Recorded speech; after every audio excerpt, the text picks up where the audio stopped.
Salam, hər vaxtınız xeyir olsun. Mən Günay Əmrahova, ürək və damar cərrahı.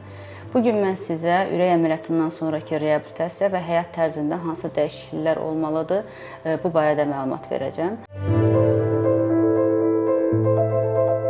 Ürək əməliyyatına gələn xəstələr ümumiyyətlə birinci psixoloji hazır vəziyyətdə gəlməlidirlər. Mən doğrudur, 90% xəstələrimə ürək əməliyyatının olacağını bildirmirəm. Yaxınların, birinci dərəcəli qohumların bilməyi mənim üçün yetərli olur. Çünki əsasən də damar tıxanıqlığı olan xəstələrdə yeni bir hiss, həyəcanla yeni bir infarkt keçirmə ehtimalı yüksək olduğu üçün çalışıram xəstələrə bu barədə məlumat verməyim. Bilmirəm bunu demək nə dərəcədə düzgündür. Amma əsas odur xəstəyə yaxınları bilir və məlumatda olur. Lakin bəzi xəstələr olur ki, tam adekvat şəkildə əməliyyat olacağını bilirlər və o psixologiya ilə müraciət edirlər. Ürək əməliyyatı keçirmiş xəstələrin ilk həftəsi reanimasyon dövr və stasionar dövrdür ki, bu dövrdə belə biz xəstələri hərəkətləndiririk, aktivləşdiririk. Amma evə gedəndən sonra xəstələrin ən çox narahat olduğu sualları indi sizə cavablandıracağam. Yeməyi, içməyi barədə, hərəkət məhdudiyyəti olacaqmı, qidalanması barədə məlumat verəcəm. İlkin olaraq demək istəyirəm ki, biz əməliyyatlarımızın 90% hissəsini medial stenotomi dediyimiz döş qəfəsinin kəsilməsi ilə icra edirik. Döş qəfəsi birləşdirici toxumadır və onun bərpası ən az 1 ay yarım, 2 aya qədər çəkir. Necə ki, əlimiz, ayağımız qırılanda onu gipsə salırlar, sağalması üçün, bərpası üçün bir müəyyən bir dövr keçməlidir. Eyni məntiqlə döş qəfəsinin bərpası da ən az bir 2 aya qədər çəkən bir mərhələdir. Ona görə də əməliyyat olunan xəstələrin demək olar ki, hamısı korsetdən istifadə etməlidir, döş qəfəsi korsetindən. Mən hətta xəstələrimə deyirəm, gecə-gündüz belə çıxartmayasınız onu. Askırma, öskürmə zamanı mütləq korset əyində olmalıdır və hətta balaca yastıqlardan da istifadə edərək döş qəfəsini sıxmaqla döş qəfəsinin tamlığını tam əmin olmalıdırlar bu xəstələr. Hərəkət məhdudiyyəti, elə bilirlər ki, ürək əməliyyatından sonra ümumiyyətlə uzun müddət hərəkətsiz qalmalıdırlar, elə deyil. Biz hətta reanimasyon dövrün ilkin sutkasından sonra belə xəstələri aktivləşdiririk. Çünki xəstə aktivləşdikcə onun reabilitasiyası daha sürətlənir, qan dövranı yaxşı olur.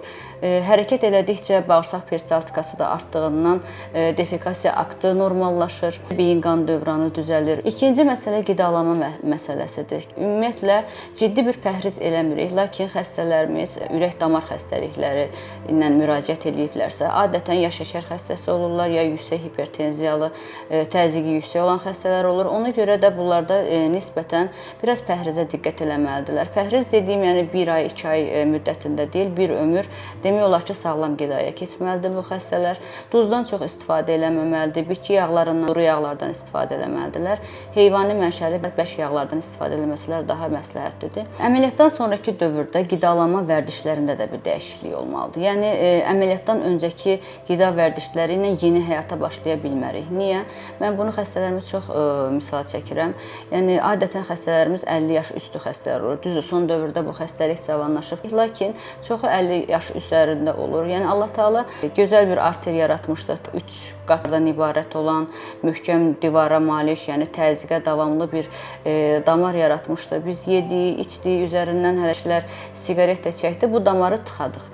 Lakin biz qoyduğumuz damar, əməliyyat zamanı istifadə etdiyimiz damarlar çox vaxt aşağı ətraf venalarından istifadə edirik.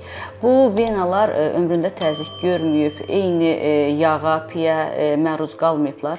Ona görə eyni həyat tərzi ilə davam eləsək, 40 ilə 60 ilə tıxanan arteriya damarı bu dəfə vena ilə əvəz olunduğundan çox dözümlü olmur. Ona görə də bir ömür dərmanlarımızı atmalıyıq, qan durlaşdırıcılarımızı istifadə eləməliyik və yanaşı olaraq bir ömür pəhrizdə olmalıyıq, qidalarımıza diqqət eləməliyik.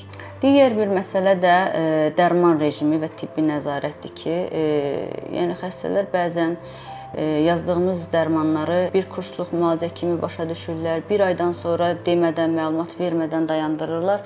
Olmaz. Çünki biz sizə yazdığımız dərmanlar qan durlaşdırıcılardır. Çox hallarda xolesterin əleyhinə dərmanlardır ki, bunlar ömürlük olan dərmanlardır. Yəni bu dərmanları istifadə etməklə bizim yeni qoyduğumuz damarların daimi fəaliyyətini ən az 10 il, 15 il ömrünü uzada bilərsiniz. Əgər sizə qapaq protezlənməsi əməliyyat olunubsa, bildiyimiz kimi, yəni əsas toxum yoxlama deyil, kənardan bir mexaniki implant qoyulur sizə və bu orqanizm üçün yad bir cisimdir. Ona görə də antikoagulyantlardan, qan laxtalanma, tromb əleyhinə olan dərmanlardan bir ömür istifadə etməlisiniz. Ayda bir, 2 ayda bir inir protrombin indeksi analizi verilməlidir. Yəni bu analizlərə, bu dərmanlara mütəmadi müraciət olunmalıdır. Yekun olaraq demək istəyirəm ki, biz cərrahlar olaraq öz işimizi gördük. Allahın izni ilə yeni bir nəfəs verdik sizə. Bundan sonra növbə sizindir.